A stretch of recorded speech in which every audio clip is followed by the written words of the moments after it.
Good morning, everyone. Good morning, good morning, good morning to you, Lori. How are you? Hello, Lauren, and welcome back. We loved having Sadie last week, but we definitely missed you. So Lauren was on a fabulous vacation, and to everybody, does she not look refreshed? I need a vacation. She looks really refreshed. Thank you, Lori. I totally am. I was like, I need to go back to island time.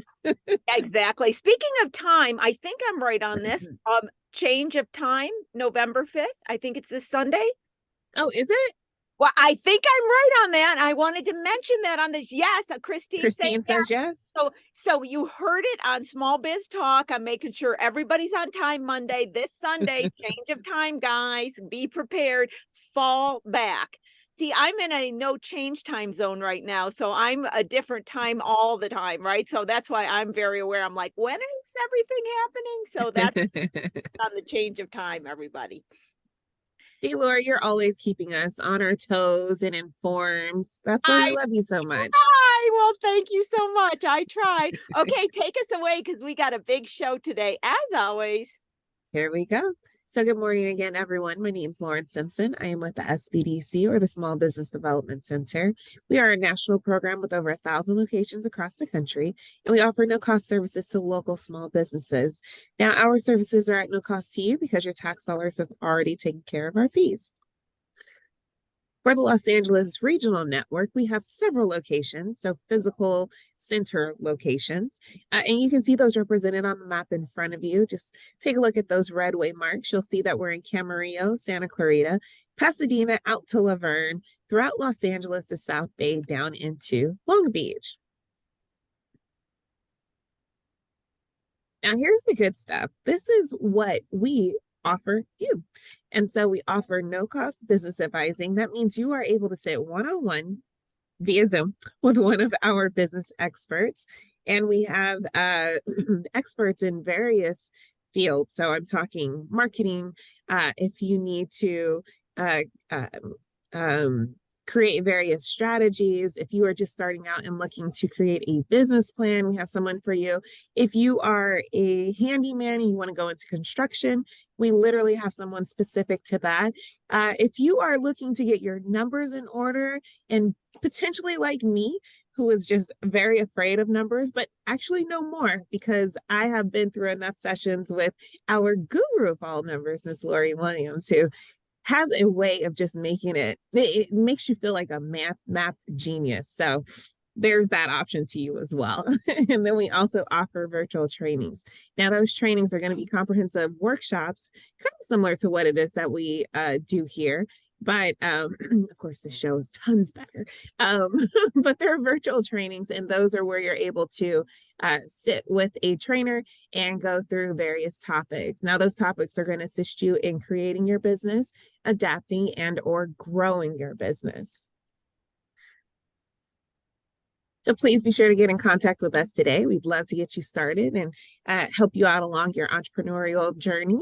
You can reach us by phone, 866-588-7232. And then if you would rather reach us online, smallbizla.org/new client.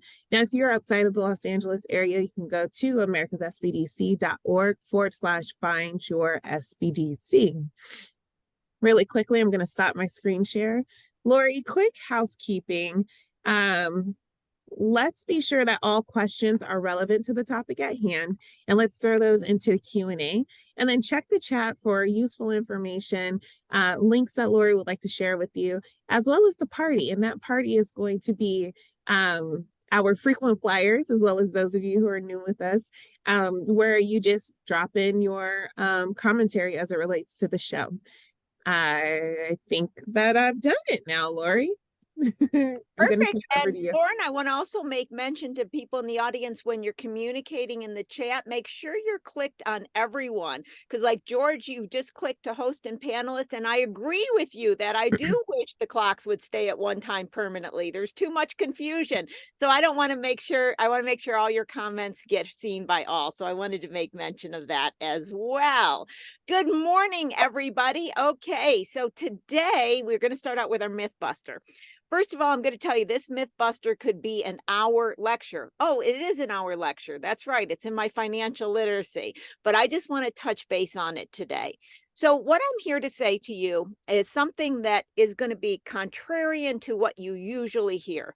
The revenue does not matter. Everybody talks about, well, our revenue's increasing, our revenue's this, revenue's the big topic. What really matters is the net income. And that is, how much money do you actually have left over after you pay all the expenses? Now, the gross profit is a real important number because the gross profit literally defines how much money is left over. And what does it have to be left over for? It has to pay the overhead. It has to pay you. And we can't forget that you need some reinvestment into the company. Even if it's a consultant firm, you may need a new computer. So you have to think reinvestment. Now, when we think of a selling price, we can't change our selling price a dramatic amount because the marketplace is going to determine to the depth of what we can sell our product or service by. Competitors play into that. Now, if we're producing a product or even if we're selling our time, our cost to produce is also influenced heavily by the marketplace. If we're hiring contract labor or people to produce something for us, the marketplace is going to determine wages or hourly rates or project rates. If we're creating a product, it's going to determine how much raw materials cost. The only really flexibility we have is our overhead expenses. We can determine what car we want to drive, how much we pay for rent. We can be in this area versus this area, which is maybe a higher rent district, okay? So when we think about gross profit, it's really a number that has a little bit of flexibility in changing the selling price or the cost to produce, but it's pretty much a set number to a certain degree. In other words, it's not going to differ by 20 to 30%, maybe a 5 to 10% margin. So that's why first identifying your gross profit and then knowing that is the amount that's left over for the other expenses and identifying what your net income is. I have seen companies, I remember this one, it was just crazy. It was $1 million company, and they kept talking about how they were $1 million company before I went on the appointment. And then I got there, and their cost of goods was almost 900,000. Okay. They only had 100,000 before expenses and they were actually in the red. So all he talked about was that it was $1 million company, but it was meaningless. And then I've seen consulting firms that maybe have, revenues of 150,000 and the owners take home 100,000. So in the end of the day, it's the bottom line, it's the net income. And I talk a lot, as you know, about taking your power back. That's what being an entrepreneur is all about, having control of your destiny and your finances. Well, if we don't get our hands around the number and we're just working our little butts off and we don't have the net income we need to live, we don't have our power back. And I'm setting us up for our guest today, whereas we start talking more about how finances play completely into having our power back. Now, with that, we got the financial class starting again in November.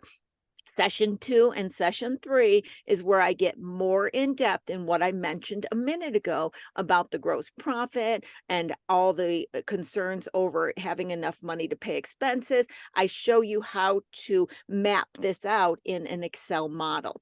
And then I'm also, before the end of the year, going to have my legal structure and tax advantage webinar again, as that is also quite a popular webinar. Upcoming shows, I want to make mention, we're going to be dark, I think you call it, or whatever Hollywood calls it, on the week of Thanksgiving. We're going to take a holiday break. But next week, I'm having Elaine Rodriguez back on. We're going to talk about no better time than now to be an entrepreneur. We've talked about that before. So please join as we look at all the different opportunity. I'm going to have Clarissa come back on to talk about QuickBooks, accounting best practices and pitfalls. Then I'm going to have Dahlia of DF Accounting back on to talk about setting up bookkeeping systems.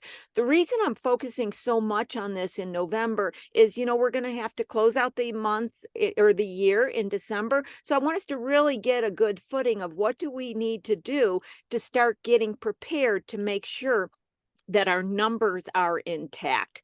Okay, speaking of numbers, I am very excited with the guests that we have on today.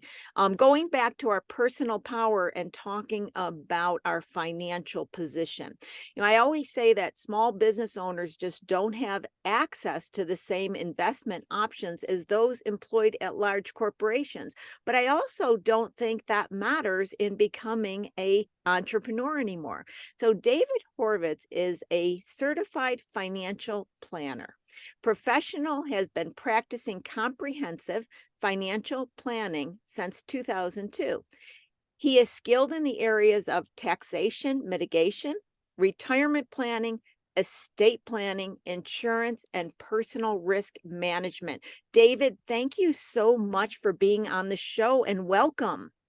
Thank you, Lori. It's a pleasure to be here. And I just want to say that what you said about taking one's power back and the benefits of being an entrepreneur resonate so well with me. But that you're right. Net income is the bottom line, and too many entrepreneurs have really, who are just barely making ends meet, have really just sort of made themselves a job and not a business. So I think that's really wonderful that you mentioned that. And David, you are our first guest to come on and talk about this topic. And I'm very excited to speak to you today because I think it's an extremely important topic. And as you know, the years go by, we think, well, we're going to save for a later day. And then we look up and I'm like, oh my God, how did I get this age? Exactly. Right. But I want to start out by what I read in your bio. A lot of people have a little bit of understanding what these aspects are. They may not fully understand, or David, they may not think it's for them because they're not there yet.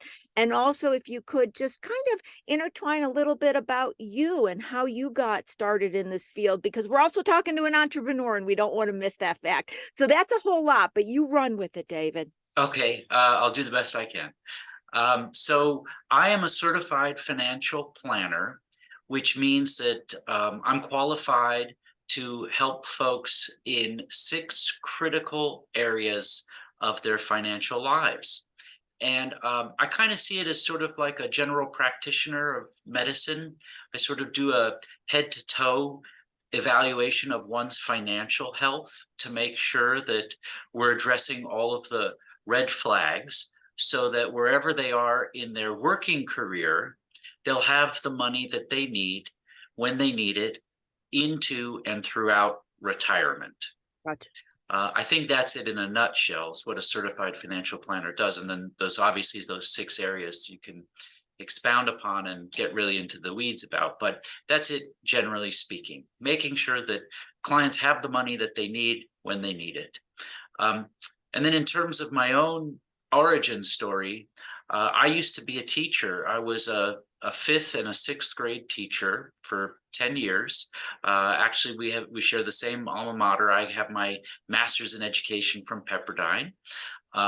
And I was very happily teaching when way back about 21 years ago, my grandfather, who was my hero, passed away. And my grandmother called me up and said, I don't know what to do. Your grandfather was in control of all of the money in our home, and I have a house and I have some stocks and absolutely no idea what to do. And so you have to help me. And I said, well, I'll do the best I can, but I'm a teacher. I don't know this stuff. And my grandmother said, you don't know it? Well, then go learn it. So I started taking classes at UCLA Extension at night while I was teaching. And so for my final 3 years of teaching, I was doing both teaching and being a student in personal financial planning. And bit by bit, I started learning more. And every week I would visit my grandmother and say, I know what an IRA is. And, this is somebody we need to talk to. And this is somebody we should never talk to.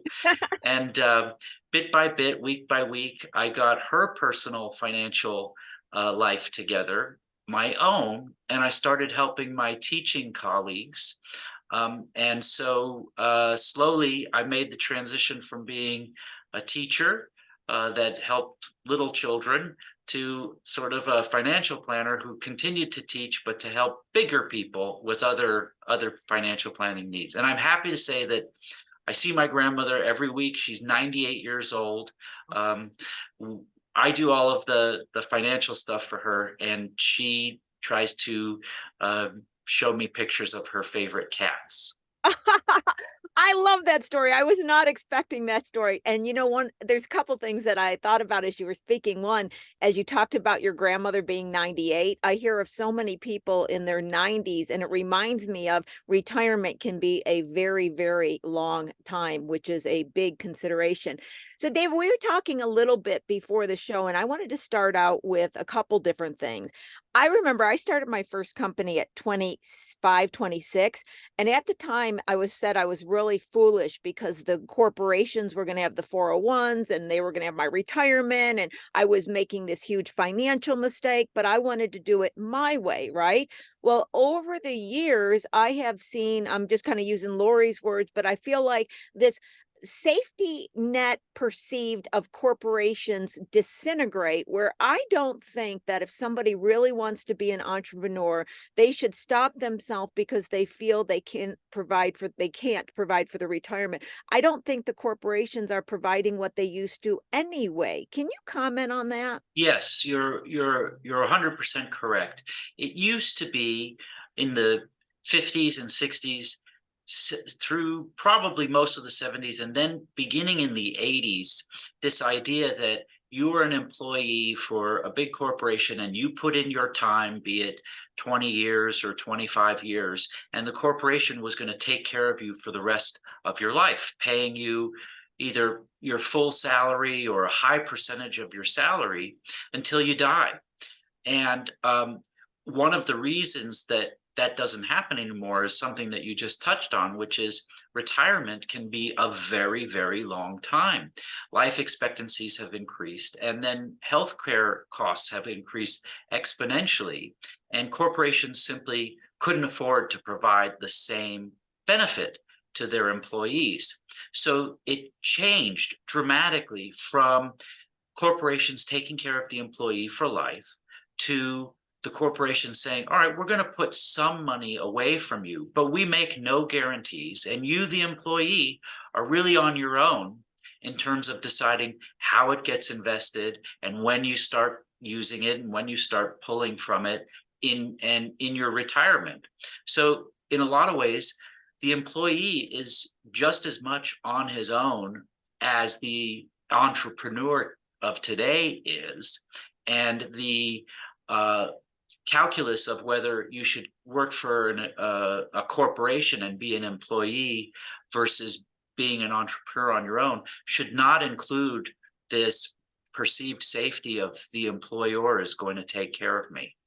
That shouldn't be a factor. Yeah. And I guess I just had an added thought to that, David. In a way, you could say when you're an employee, your tax is pretty much controlled with a W-2. When you're an entrepreneur, you have a little bit more options in your taxation, which can result to paying less tax and more money to put into your own fund anyway. That was a thought that just came, which is where I want to go next. And David, I know this is a huge topic. So if I ask a question and I'm jumping ahead and you go, well, no, let's explain this first, please, at any given time, do that. Okay. Okay. I eventually want to get into the products, but I noticed that one of the confusions that people have is when they think about any kind of investment and they have a company, they're not sure, am I having it set up through the company or am I setting it up personally? So even though it then gets into the defined products, it seems like that's the first confusion that people have in trying to figure out. And some people think I can't have anything personal, or they think, well, I can't have anything through the company. And that's the first layer of confusion. Is that an okay place to start? Sure. It is an okay place to start, though there is something I would like to get back to at some point, which is the order in which one should consider doing these things. Yeah. The answer is that it really is dependent on the person's personal situation. Okay. The structure of the company, how many employees they have, for example, and their revenue, and of course their bottom line. because there are options, retirement plan and savings options that are good for to establish through the company, and there are ones that are good to establish personally, and in some cases both. Gotcha. Yeah, so I'll just give you an example. So just about everyone is entitled to establish what's called an IRA. That's an individual retirement arrangement. Sometimes people call it individual retirement account, but it's technically individual retirement arrangement. Yeah, I didn't know that. Yes. And it has a tax savings component. There are two main types of IRAs. One is what's called the traditional, where you get a tax deduction when you put the money in, and then you get taxed when you take the money out in retirement. And then there's the Roth, where you don't get the tax deduction when you put the money in, but you don't pay tax when you take the money out. And in both traditional and Roth, the money grows tax-free. So it's not taxed during the time that it lives in the IRA. That is something that is set up personally. And even a run-of-the-mill W-2 employee who works for a corporation may also be eligible to have an IRA. But certainly any entrepreneur who owns his or her own business can set up a personal IRA, and it might be something that they should do. On the other hand, there are a number of retirement plans that work better when they're established through the company itself. Gotcha. So what we can say is that at the beginning, because I'm always stressing to people, don't make a very complicated legal structure at the beginning, especially if there's no net income and you don't have a tax advantage to be an S corp. So I get people lately that have been trying to create complicated legal structures from the beginning for retirement. And I say, no, you don't have to. You can start something as a sole prop or an LLC and then grow into it. So that's where I wanted to go, was to grow into it. Can we, before we leave this topic, just touch base so people understand the benefit, pros, cons of the Roth versus the traditional, the tax now, tax later concept? Because I think that some people might have missed that. Sure. Yes. So the benefit slash drawback of traditional slash Roth IRA is that both of them provide a tax benefit. Both of them are arranged so that when the funds are inside of the IRA, whether it's traditional or Roth, the growth is not taxable. Now, that's not the case with many, many kinds of investment accounts. In a normal non-IRA investment account, as you earn money in it from dividends or interest, or when you sell something for a profit, you're taxed, whether you take the money out or not. And that tax can reduce your gains over time because the money that you have to take out to pay tax doesn't have the opportunity to grow and compound. So in an IRA, the benefit is that you can make 150% on an investment and sell it and pay absolutely no tax on it while it lives in the IRA. Gotcha. So both of those products do that. Both the traditional and the Roth have that tax, what they call tax deferred benefit. Now, with a regular or a traditional IRA, when you put the money in, you can reduce that from your income in that year. So let's say that you put a $7,000, the maximum contribution that you can put into an IRA this year is $7,000. If you've made $100,000 and you put $7,000 into the IRA, as far as the IRS is concerned, you've only made $93,000 that year. So you're only taxed on $93,000. The $7,000 goes into the IRA where it's invested intelligently, and it grows and it grows and it grows over time, and it becomes $1 million. No tax due. But then in your retirement years, as you pull the money out, which you're required to do beginning at age 73, you're required to pull the money out. You're taxed on what you pull out of it. Now, the same thing is true for a Roth IRA, except it's the reverse. And it works like this. You make $100,000, you put $7,000 into the Roth IRA, you get no tax deduction. So the IRS says, you made $100,000, you're paying tax on $100,000. But that $7,000 goes into the Roth IRA where it grows to, again, $1 million. Now, when you start taking money out, there is absolutely no tax to pay on it.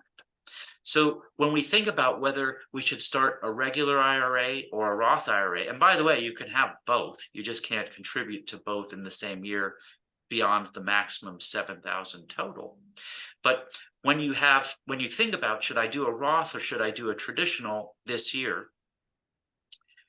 Think about whether you could really benefit from the tax deduction this year, or is your income really low that you don't have any tax or not much tax to pay?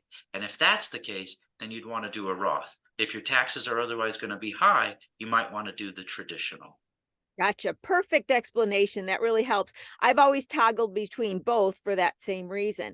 So staying with this, I want to go into two areas. And once again, and I'm like an amateur at this. So if I say something incorrect, you are not insulting by saying, Lori, that's not correct. Okay. Very so good. I'm going to throw two things your way. One of them is, if I am a small company and I have just an employee or so, I don't have a lot of money I'm making, it seems like a personal one, like a personal traditional IRA or a Roth, allows me to not have to do anything with the employee. So I'm able to still take care of myself without concerning about having to offer, I should say, the word to the employees. Can we touch on that? Because I think that's a consideration that needs to be understood. Yes, and it's something that I fully recommend in exactly that case. My business is small. Maybe I have 1 or 2 employees. Maybe I have even more, but the business itself is not really making a lot of money after we pay all of the costs. And so maybe I'm taking home a modest amount after all expenses. Not enough, though, that I'm really able to fund oh, sorry, I lost my lights there. I'm not able to fund a big robust retirement plan for the benefit of my employees. In that case, it would be, hey, I don't have a retirement plan to offer my employees, but I am going to contribute to an IRA on my own. And you, my employees, I can encourage you to do the same. Yeah. Now, you can do a retirement plan, a very, very simple retirement plan, when that's the case for your employees. And in fact, it's called a simple retirement plan, SIMPLE. It costs nothing to set up, and it allows your employees and you, the employer, to contribute more than what you could contribute to the Roth or the regular IRA. It allows you to contribute $15,500. So you can contribute more if you've got the funds to do it, and it doesn't cost anything to set up.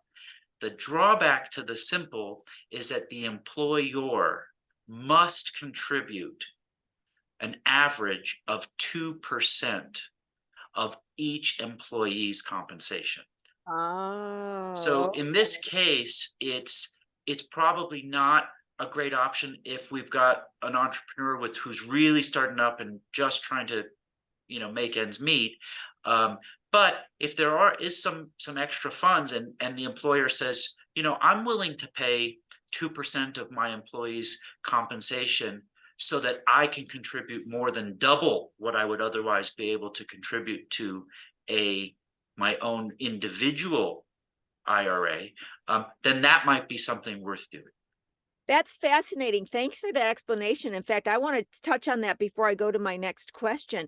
So in that, and this is where I'm going with this, David, I, being in finance, know sometimes entrepreneurs don't think realistically down the road. So their heart comes in and go, I can pay the 2%. I'm going to set this up. But they don't think, what happens if the next year you can't and the next year you can? So I am just I don't know where the question is, but I feel like there has to be an awareness that you've been in stable financial for some time, because in my world, I've always said, don't mess with employees' money on any way, shape, or form. So if you're going to commit to that 2% and then you can't in the following years, I'm assuming that's problem backing out of. Can we just comment on that so people have a little bit of reality before thinking about going forward on this? Sure. It's in terms of it being a problem backing out of, it becomes a morale and a psychological problem. It's not a financial one. And what I mean by that is that, you know, you've had a year or two or three of contributing 2% on behalf of employees, and now you can no longer afford it. Well, you can end the plan. It doesn't cost anything to do it. Okay. But now you have to explain to your employees that you're no longer going to be contributing for them. And so that's the psychological / morale problem that comes with it. But in terms of, you know, actually ending the plan, it's free to do. There's no consequences of doing it. Perfect to know. Okay, I didn't know because my experience is more for 401s and those are a nightmare to end. So before we go on this next thing, and this is where David may be saying a little bit incorrect, because once again, my limited knowledge, because I know my 401 through my company, but the one thing that for me, you can't commit any kind of even my own money unless there's net income. So people think, well, I want to do the most I can contribute, but they don't have that in net income. So we got to tie that net income of the company into the investing ability, if I can just use those terms so people understand that. Take it from there and clear up what I said wrong, if anything. Yeah, well, so no, it's not wrong. That's correct. The way to think about it is, okay, I want to help out my employees, and by the way, by contributing to their own retirement plans, you're also creating some loyalty and stickiness with these employees. It's a benefit to them. They're getting essentially a 2% bonus every year just by being a member of the company. So before you undertake that that benefit for the employees, it has to become part of your expenses. You're going to have to add it on somewhere and say, my employees now don't cost 100% of what they were costing before. Now they cost 102% of what they were costing before. But you also mentioned the 401, and that's probably the most popular retirement vehicle, which in a lot of ways is superior to the individual IRA and the simple IRA, because a 401k, which is the most popular one, which is technically called a profit sharing plan, does not require the employer to make a contribution to the employee's plan.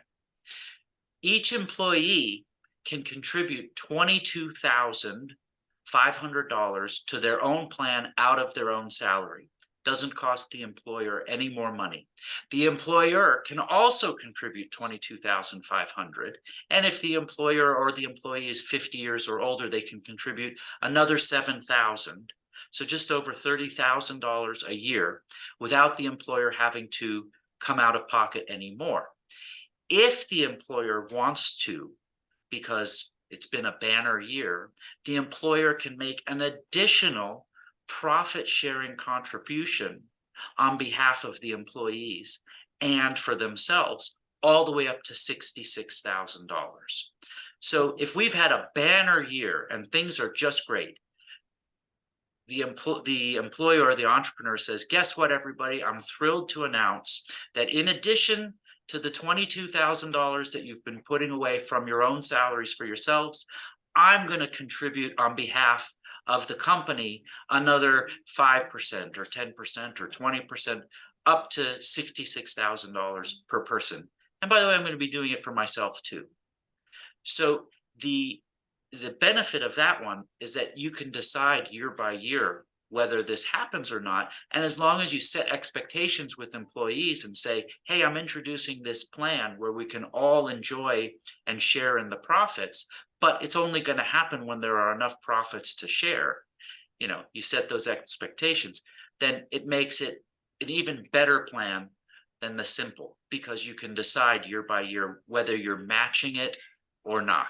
And as I said, the simple allows the employee to contribute $15,000. The 401k allows the employee to contribute $22,500. Gotcha. So now let's walk it down with still the 401. I'll show you where I'm going to a company that has no employees because we have a lot of solopreneurs. So once again, my knowledge enough to be dangerous, but this is something that I'm doing now that at first I didn't realize, and I say now for some years. So I have an LLC, taxes and S corp. I'm a consultant. I don't have any overhead, so I have a good amount of net income. I don't have employees, right? So what I did is I set up a 401, and then I know because every year I do my calculations. I have to figure out what my net income is, what percentage of that I'm allowed to put in personally from my W-2, what amount I'm allowed to match from the company, and then I drive down my revenue. So I know a lot of people are like, okay, what are you saying? Don't worry, David's going to explain it better, not me. So where I want to go with this, David, is I want to explore what the solopreneur can do with these cool 401s because they don't realize it, but the way it's got to be calculated and figured. And this is one thing I don't know. I'm going to add one more part. I only know my world and LLC as an S corp. I don't know if you can do something like that as a sole prop or an LLC. I'm ignorant of that. So run with all of that, David. I think that's some great news for everybody on how they can use these tools. Okay, so there's a lot here. I know there is. That's why I'm saying you just run with it. Okay. And I'll address all of those things. And but first let me say that all of what you mentioned really only applies to the solopreneur or the business owner, whether they have employees or not, who are really making it.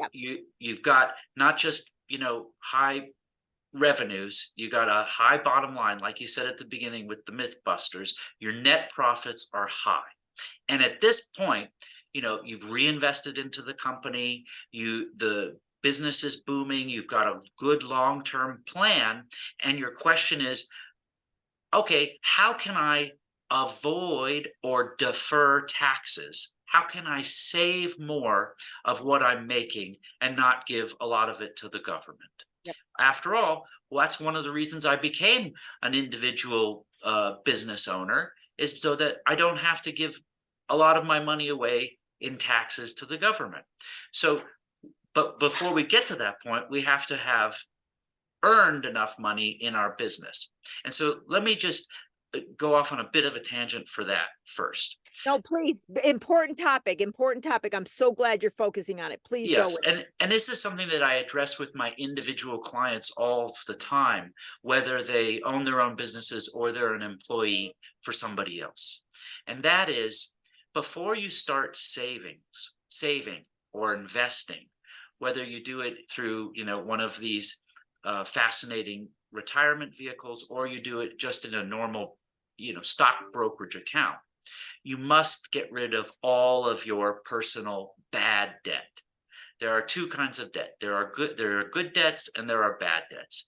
Bad debts are debts that do not benefit you at all financially. So a bad debt would be credit card debt. A bad debt would be a personal loan that you owe to your uncle who's charging you a high rate of interest. A good debt would be debt to borrow money that's going to end up making you money later. So something that would improve your business at not too high an interest rate, or even in some ways student loans, because it's going to result in your having a higher degree that will allow you to earn more money, etc. And an argument could be made that most home mortgages are good debt too. But so assuming we have no bad debts and our business is going well, or we're earning enough money that we've also saved on the side in a checking or a savings account up to 5 to 9 months worth of emergency expenses.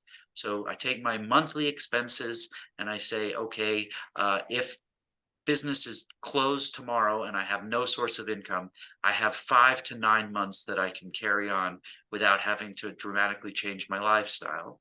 And I've got those two things. Then I'm ready to start investing or saving. So in translating that into business, I've taken care of all of my overhead. My employees are happy. Business is booming. I have a long runway if the unexpected happens, which it always does in business. And now I just want to talk about the best way that I can save and avoid taxes. And in the case that you mentioned of a solopreneur, there are two excellent retirement vehicles for the solopreneur. The first one is the I-401k, the individual 401k. And this also works for spouses. So you don't have to be really just one owner. It could be two owners as long as they are married. And the I-401k is I get a contribution. I can make a contribution as the employee, that $22,500, and I'm going to do that. And then I'm going to take the company match, as I was saying before. You know, we had a banner year, and the company can contribute another 42,000, so that I get a total of 66,000, and I can do that, and that is a tax deduction right off the top, as though I didn't make that money at all. As far as the IRS is concerned, it goes into the 401k, and just like an IRA, it grows tax-free until I start pulling the money out.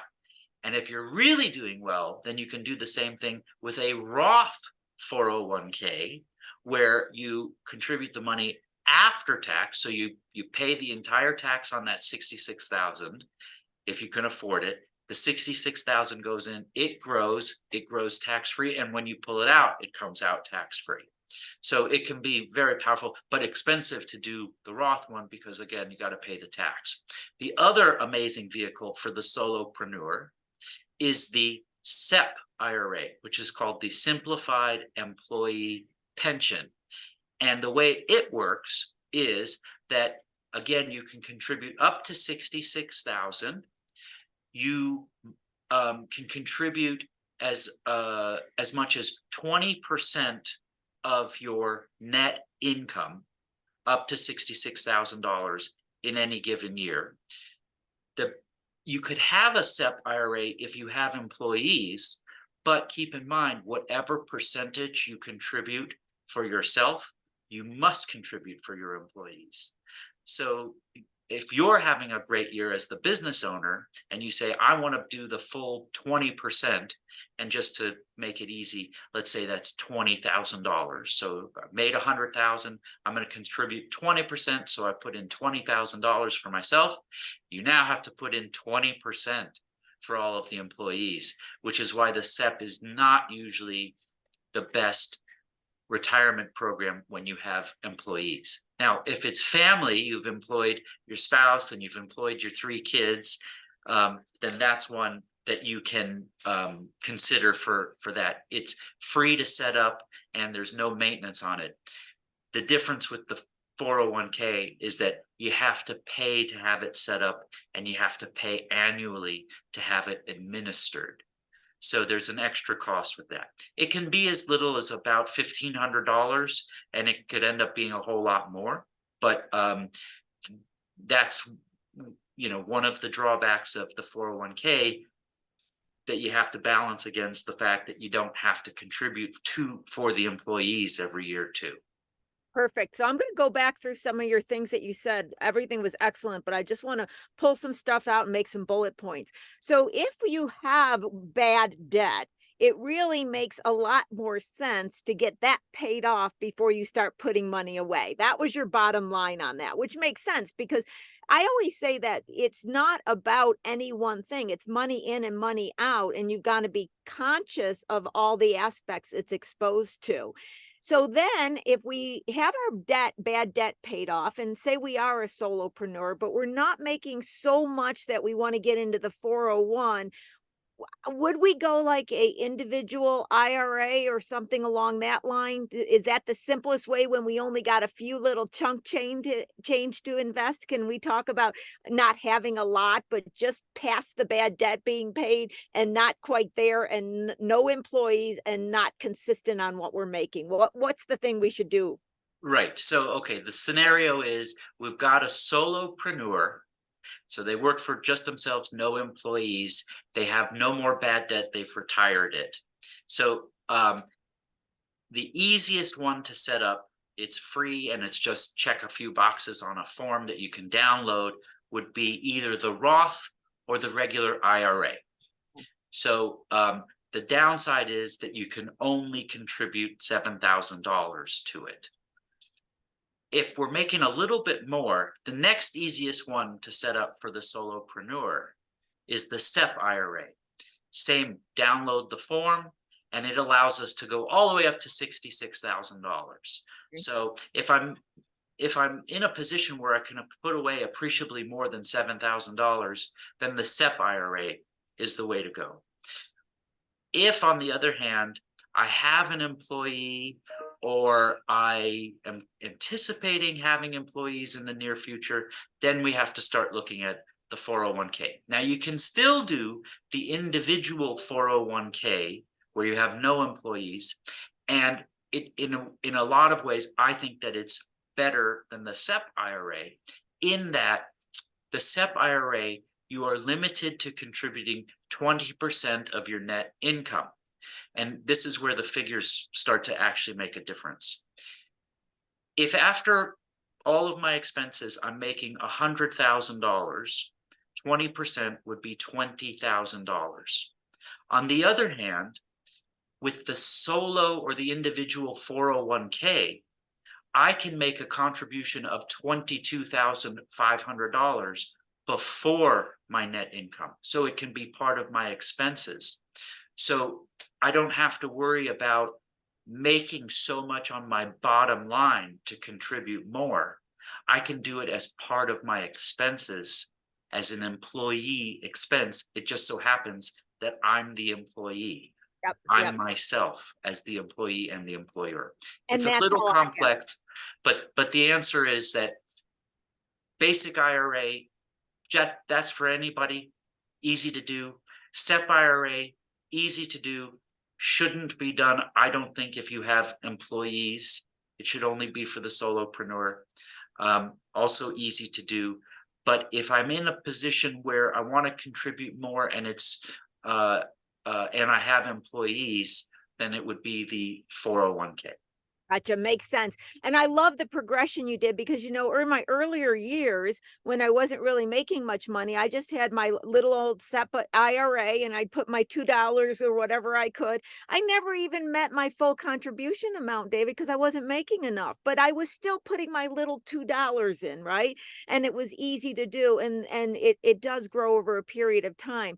Now, we have a few questions that I noticed, guys, you're putting them in the chat. Throw them in the Q&A if you have any questions, so I make sure I'm seeing it. I'm just giving the audience a little bit of options to give me the questions in the Q&A. So Sure. while they're doing that, I'm just going to mention one other aspect, and that is, I want to just clarify once again, you have to have net income, but really it's a good decision to start getting your debt paid off, and then start with your SEP IRA, start putting a little bit of money away. Now, not to get in the investing at all, David, but as we're talking about it, how does someone go about setting these up? Like for me, once again, not knowing a whole lot, I had a Vanguard account, so I just set it up through Vanguard. So the question becomes, what kind of institutions do we set these up with? Where do we, okay, I want a SEP. Where do I go? Not to mention any name specific, just so people understand where these things are housed. Can I say it that way? Yes, sure. So they're actually called custodians. Oh, okay. So where they're housed is actually called custodians. So that's right. And that's a great point. The mechanics of actually setting them up. And there are a number of custodians. And you mentioned one, Vanguard is one, Schwab, Fidelity, Ameriprise is another one, E-Trade. If you do a Google search and just say, where do I set up a SEP or a solo 401k or an IRA, the Google search will give you a whole list of names. Now, the things to look out for are fees, because fees are a killer. Most of the big institutions like Schwab, Vanguard, Fidelity won't charge any fees at all to set these up and to have them, be open, because they're hoping that you're going to put money away and they make money in other ways by doing that. But it would just be finding a custodian, and I recommend a no-cost custodian. There are three excellent ones, and I'm agnostic about all three: Schwab, Fidelity, and Vanguard. Yep. Yeah. And that's where I got with Vanguard years ago because of the no to low fees on things. And what was interesting, and I'm going to go into the questions right now, but what was interesting for me is when I set up my 401, I get to pick my own stock choices, right? And I didn't want to be any more money in the stock market. So at first I thought I couldn't do the 401, but I realized I found out I could open up a money market, not a CD or anything, but I could open a money market in my 401, hence not really being in the stock market and still being able to make my contribution. Last year, when I wanted to do a big contribution and no more money in the stock market, I was like, oh my God, I love having my own power, because I couldn't have told an employer, I want you to put a money market in that 401. And I was just amazed. I was like, wow, I can do this. I thought I was pretty cool after that. You are pretty cool. Well, thanks. I just always try. I've said since I've been a kid, it's not how much money you make, it's how much money you keep. I've always believed that. I don't know whoever told me that as a young one, and I kept it. I'm so thankful to. But I'm going to run through some questions, and Sure. and David, I'm going to just ask them, and you say this is more of a one-on-one. This is more not. We got your information in the chat. Lauren put his data information in the chat once again, so those who came a little later can see it. So pass on and say, hey, I need to have more of a one-on-one to answer that. That way I'm not trying to figure out which, okay? So one question from one of the people in the audience is, can I set up a SEP IRA for a minor daughter employee if she is my only employee? That's a great question. As a minor, wow, I haven't been asked that one. And the answer is I know that you can set up a regular or a Roth IRA for a minor. Whether you can set up a SEP is something that I'm sorry, I just don't know offhand. Oh, I know. In fact, I get asked a lot of questions about minor and taxations, and I always like, got to go to the IRS website, get back to you. I remember it on my test, but I don't get asked it. Our audience has a way of asking those questions. I feel like working with the SBDC and all the clients, they really do keep me on the toes, because Yeah, I'm like, wouldn't have thought of that question. right, way to stump me on the first one. Okay, well, let's go to the second one. My Fidelity traditional IRA has been steadily losing money. Do you recommend rolling it over to a self-directed IRA so I can have more control over how the money is invested? So really just the control on the money invested is the general question. Well, if the participant asking means my Fidelity 401k is losing money, that would make a little bit more sense to me, and saying yes, you can roll it over into a self-directed IRA. If they're asking my Fidelity IRA is losing money, they should be able to change the investments as easily in a IRA as a self-directed IRA, which are really one and the same. Yep, that makes sense to me too. Okay, under a Roth IRA, I thought that the earnings from the contribution were taxable when withdrawn. You stated that there is no tax on withdrawals. I just want to reconfirm what I heard. Confirmed. The taxes are due when the money is contributed, not when it is earned inside it or withdrawn from it. No tax upon withdrawal, which is why they can be very, very powerful in retirement. Yeah, you know, David, when I first invested in the Roth, I didn't fully understand. This was in my younger years. I had a Roth, I had a SEP, I was investing in this stuff. And it's now that I look at all of my funds and I realize, okay, this I'm going to have to pay taxes on, but now this I don't. So now I recognize I've got a certain amount of earnings I can take out that I don't have tax, and a certain amount I can. And that's going to be important because I don't plan on doing this retirement forever. I'm going to be still earning money. So I might need to take the Roth out. And, you know, in other words, as I've gotten older and I've looked at it, I see that this has a place to play that I didn't understand when I was younger. Well, that's exactly right. And, you know, if you're in the fortunate position that you can afford to put away a lot of money, it behooves you to have both traditional style, or taxable when it's withdrawn, and Roth style, as in not taxable, because in your retirement, you can play with those withdrawals to minimize tax in retirement. And that's one of the things that I discuss with my clients all the time. Incidentally, I just remembered the SEP is available to persons 21 years and older, so Okay. not available for the minor.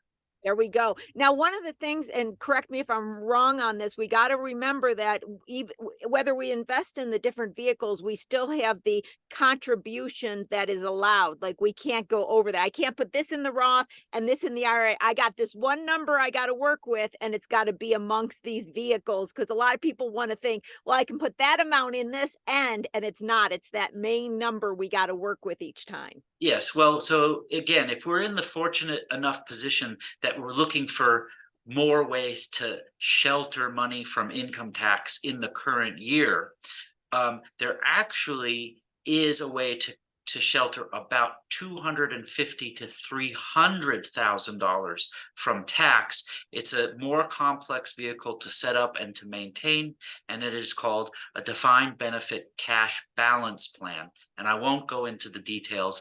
Suffice it to say, if you have $300,000 or more to shelter and you want to talk one-on-one, I'd be more than happy to.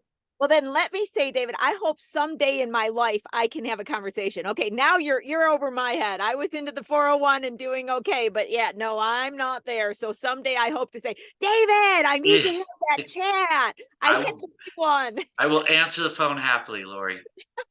Okay, our IRA balance is eligible to be rolled into a 401k established in future years. That's a good question, because a lot of people have that rollover question. Yes. So almost always yes. Not every time yes. It depends on the details of the 401k plan into which you intend to roll it, and whether the plan permits such a contribution, which is called a rollover. But in most cases, yes.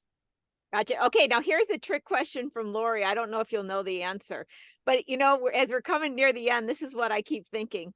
I think about Ben Franklin. Wasn't it Benjamin Franklin? Now, what was his famous saying about compound interest? I don't remember the whole sentence. Do you, David? Yes. So actually, and I'm glad you mentioned that, because it is something that I really wanted to talk about. And I heard it attributed to Albert Einstein, but it's a mystery. And the quote is, "The eighth wonder of the world is compound interest," or something to the effect of, compound interest is a miracle. Those who understand it earn it. Those who don't understand it pay it. I love it.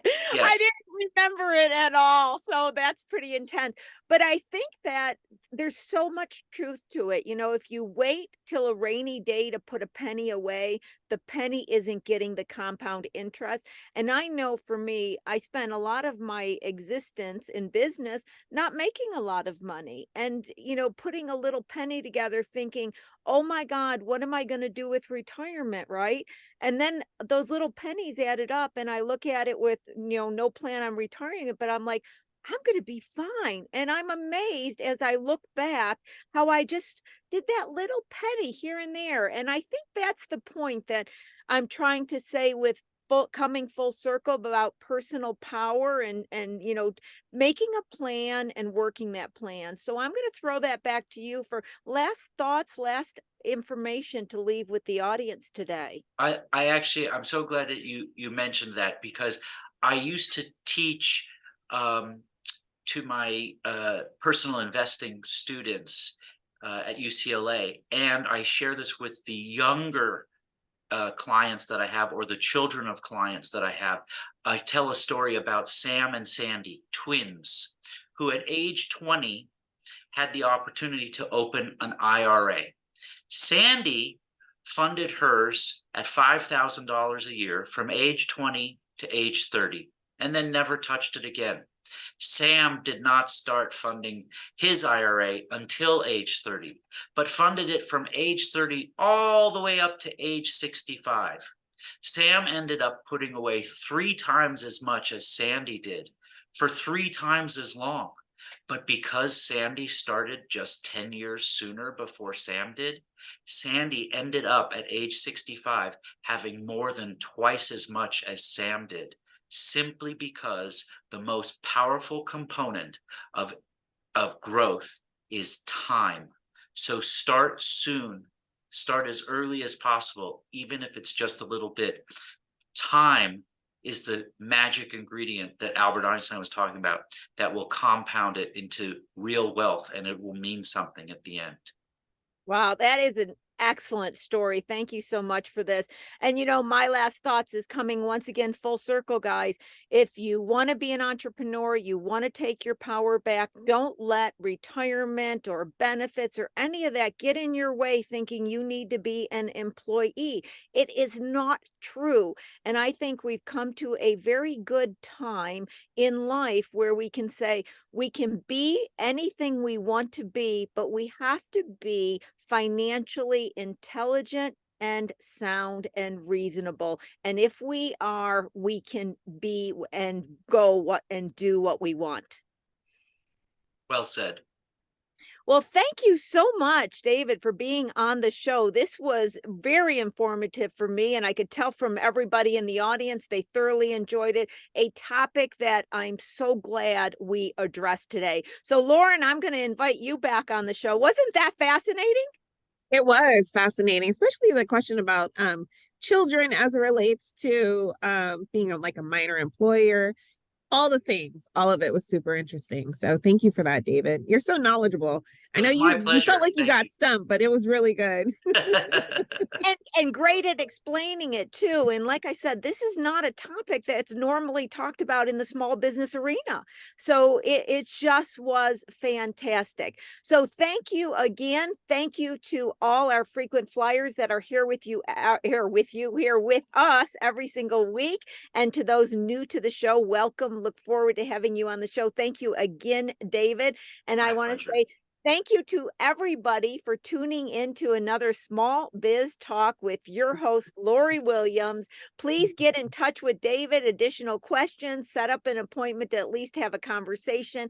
Have this on your mind. Have it as one of the considerations for your life. Oh, the chat. I don't know, David, if you can just peek at the chat, it's going crazy. Thank you, thank you, thank you, thank you. So it's just been, I don't always get a chance to see it, but when I see it like moving, I'm like, okay, we did good. We did good. We brought something of interest to everybody. So that's great. Well, thanks again. I'll see everybody next week. Lauren's going to stay behind as always. She's going to be there. If you need to get in touch with me, in touch with David, in touch with the SBDC, she's there to make sure everybody gets directed. And bye, David. Bye, everybody. I'll see you next week. Bye, everyone. Thanks so much, David. Bye, Lori. All right, everyone, go ahead and focus on the chat. If you scroll all the way up, you will see contact information for myself, and that'll assist you in getting in contact with Lori. I'm adding it to the chat again right now, so it's the newest message. I also have David's information in there with Cheviot Value Management, LLC, the website, phone number, as well as contact@cheviot.com if you'd like to reach out to him. Wasn't this great? Super knowledgeable. Thank you so much for joining us. We will see you next week for another episode of Small Biz Talk, solutions for your small business. Take care.